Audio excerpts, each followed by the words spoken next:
Bom dia, tá começando mais um episódio da Loléria, seu podcast jurídico direto, prático e sem juridiquês. Eu sou o Victor. E eu sou a Laísa, muito bom dia nessa manhã de quinta-feira. No empresarial, a gente vai ver que o TJSP condena uma confecção por usar um felino parecido com o da Puma e reforça a proteção das marcas de alto renome. E no processual civil, a OAB quer virar o jogo com uma proposta de lei que promete mais justiça nos honorários. Nos tribunais superiores, Luiz Fux pede para mudar de turma no STF e pode ficar fora dos próximos julgamentos da trama golpista. E no penal, o STJ veta cartas psicografadas como prova em processos criminais. E ainda no penal, o STJ reconhece o direito à remissão de pena para presos afastados do trabalho por câncer, um avanço na humanização da execução penal. E tem também a sua dose de inteligência jurídica, com atualização jurisprudencial. Mas antes eu quero ler o comentário aqui do Leonardo Rodrigues. Episódio maravilhoso. Ouço todos os dias. Sou professor e estudante de Direito nas faculdades IESGO, em Goiás. Muito obrigado pelo trabalho de vocês, faz toda a diferença. Ô Léo, a gente fica muito feliz em receber comentários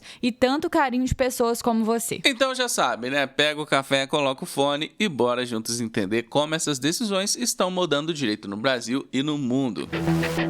E a gente começa com o direito empresarial. A segunda Câmara Empresarial do Tribunal de Justiça de São Paulo deu razão à Puma em ação contra a confecção Queso, reconhecendo concorrência desleal pelo uso de um felino como elemento distintivo em suas peças. A marca esportiva alegou que o símbolo reproduzia a figura de seu puma em movimento, gerando risco de confusão e associação indevida com sua identidade visual. Em primeira instância, a Queso havia sido proibida de fabricar ou manter em estoque produtos que imitassem as marcas da Puma, mas ainda podia usar o logotipo misto Queso, com o felino ao lado do nome. Ambas recorreram e o tribunal reformou parcialmente a decisão, ampliando a proteção à marca de alto renome. O relator, desembargador Sérgio Seixas Shimura, destacou que, embora marcas mistas devam ser analisadas em conjunto, o uso isolado do elemento figurativo, no caso felino, configura violação. Como a Puma comprovou o uso indevido de símbolo semelhante ao seu, o tribunal entendeu haver exploração parasitária da reputação construída pela marca. O colegiado lembrou que o INPE reconhece a marca da Puma como de alto renome,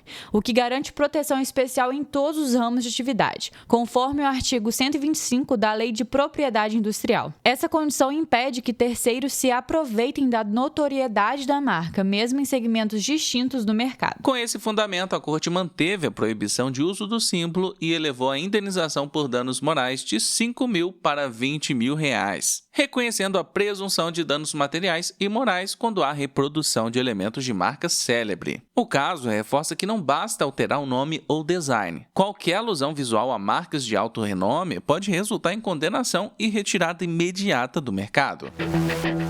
E no direito processual civil, a Ordem dos Advogados do Brasil aprovou uma proposta de lei que busca garantir o cumprimento integral dos critérios do artigo 85 do Código de Processo Civil, colocando fim às reduções automáticas e interpretações criativas que desvalorizam a remuneração da advocacia. A medida pretende evitar distorções, como o famoso 1% nas execuções de títulos extrajudiciais, e assegurar que os honorários sejam fixados com base na complexidade e no trabalho efetivamente prestado. A proposta também mira em duas áreas sensíveis: as ações civis públicas, onde ainda há resistência em reconhecer honorários, e os acordos coletivos, em que o advogado costuma sair prejudicado mesmo após extensa atuação. Com o projeto, a OAB quer reafirmar o caráter alimentar dos honorários e a necessidade de que eles reflitam a importância e o tempo investido no trabalho jurídico, garantindo, enfim, uma remuneração justa e previsível. Em programas de renegociação e repactuação, muitas vezes se fala em teto simbólico de honorários. Então a gente fez a seguinte pergunta: por que aplicar os percentuais do artigo 85 faz mais sentido jurídico e econômico do que tetos fixos? recursos e qual impacto isso teria na previsibilidade da remuneração. Quem responde é João Foster, advogado, mestre e doutor em Direito pela UFRGS. Nós temos visto que em programas de repactuação, renegociação, como aqueles voltados a entes públicos, instituições financeiras ou grandes litígios coletivos, tem sido uma praxe essa fixação desse teto simbólico para conter despesas ou para uniformizar custos. No entanto, do ponto de vista estritamente jurídico, a gente precisa sublinhar que a aplicação dos percentuais lá do artigo 85 do CPC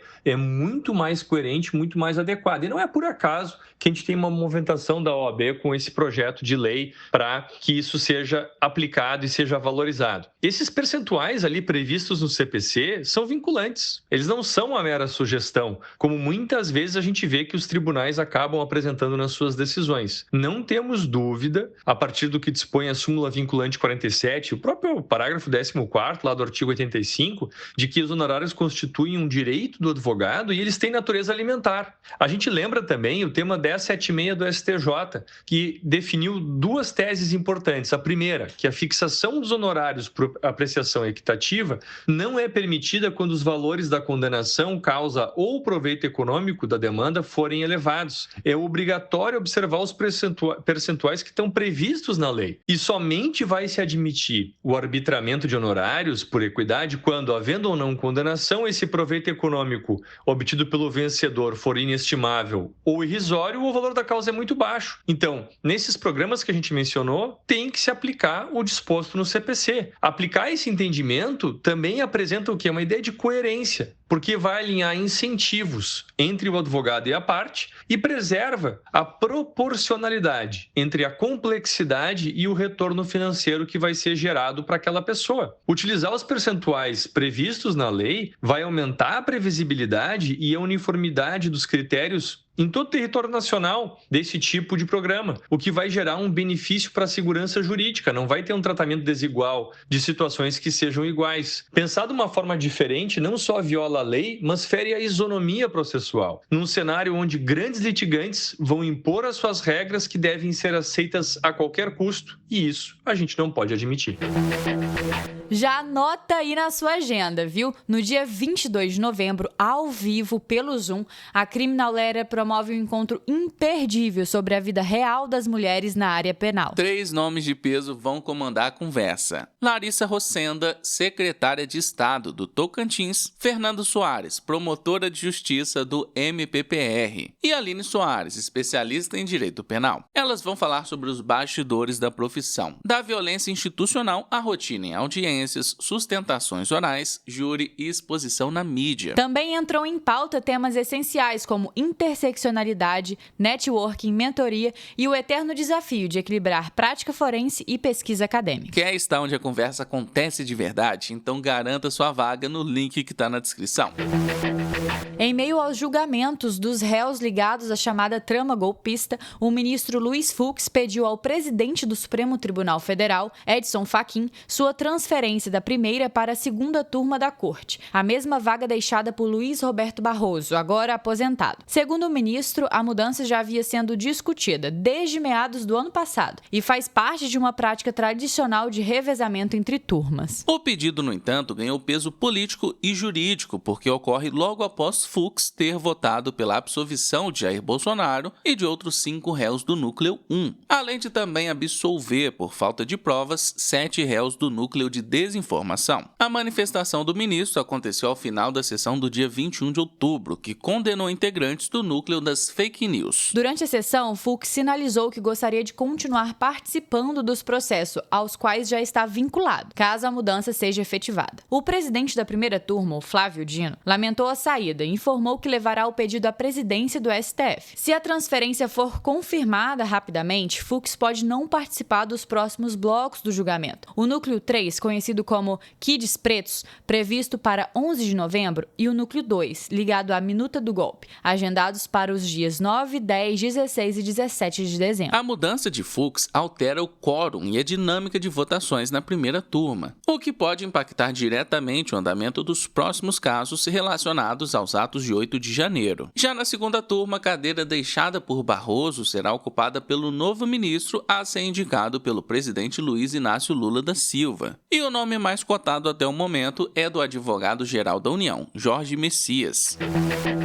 E bora com direito penal. A sexta turma do Superior Tribunal de Justiça decidiu por unanimidade que cartas psicografadas não podem ser usadas como prova em processos criminais. O caso analisado envolvia uma acusação que pretendia levar ao júri manuscritos atribuídos à vítima por meio de uma testemunha médium, o que, segundo o tribunal, fere os critérios de racionalidade exigidos no processo penal. O relator, ministro Rogério Chetty Cruz, determinou o desentranhamento do documento e proibiu qualquer referência ao conteúdo mediúnico durante o julgamento. Acompanharam o voto os ministros Og Fernandes e Antônio Saldanha Palheiro. Já Carlos Brandão e Sebastião Reis Júnior foram além. Votaram também pela anulação da decisão de pronúncia, justamente porque ela havia se apoiado em parte nesse material. O entendimento da turma foi claro. Toda a prova precisa ser lícita e ter mínima idoneidade epistêmica, ou seja, algum potencial racional de demonstrar o fato alegado. Como não há base científica confiável que comprove comunicação com pessoas falecidas,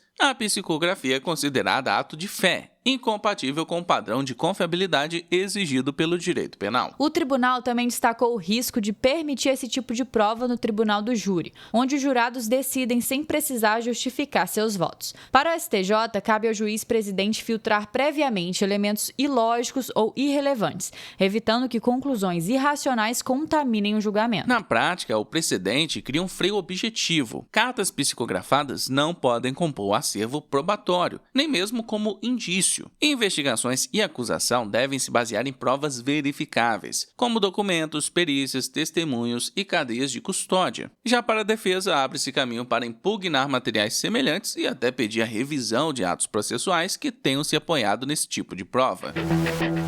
Bora falar de direito penal. A quinta turma do Superior Tribunal de Justiça reconheceu que o período de licença médica motivada por doença grave, como câncer, pode ser computado para remissão de pena, quando o preso já trabalhava regularmente e ficou impossibilitado de continuar. O caso analisado envolveu uma detenta na Bahia, transferida para tratamento oncológico e com complicações pós-cirúrgicas. Para a decisão em habeas corpus de ofício, ela obteve a remissão ficta de 56 dias. Prevaleceu o voto divergente do ministro Reinaldo Soares da Fonseca, que aplicou por analogia o entendimento firmado pelo STJ em 2021, durante a pandemia de Covid-19, e considerou a Resolução 391 de 2021 do CNJ. Embora o artigo 126 da Lei de Execução Penal não mencione expressamente a remissão ficta, o colegiado entendeu que a interpretação deve respeitar os princípios da dignidade da pessoa humana e da fraternidade, evitando punir duplamente quem já demonstrava esforço de ressocialização e foi afastado por motivo alheio à própria vontade. Na prática, o benefício ele não é automático. Ele exige comprovação médica da incapacidade temporária, nexo entre a doença e a interrupção do trabalho intramuros,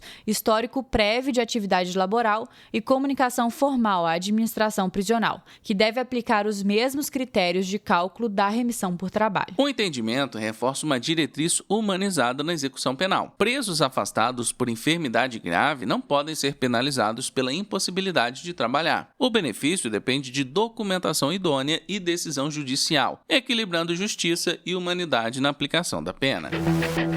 Bora para sua dose diária de inteligência jurídica. Vem com a gente. No STF, o contrato de trabalho intermitente foi considerado constitucional. A Corte entendeu que os dispositivos da reforma trabalhista, Lei nº 3.467 de 2017, não suprimem direitos dos trabalhadores nem ferem o princípio da vedação ao retrocesso social, desde que respeitados os direitos mínimos previstos na CLT. Já no STJ, ficou definido que a competência territorial nas relações de consumo é absoluta. O consumidor pode escolher o foro, mas essa escolha precisa ter justificativa real, não podendo ser feita de forma aleatória ou abusiva. E ainda no STJ, em caso de execução fiscal, o tribunal decidiu que, ao acolher uma exceção de pré-executividade para excluir um coobrigado, a execução segue normalmente contra os demais devedores. Como não há proveito econômico mensurável, os honorários advocatícios devem ser fixados por equidade, conforme o artigo 85, parágrafo 8º do CPC.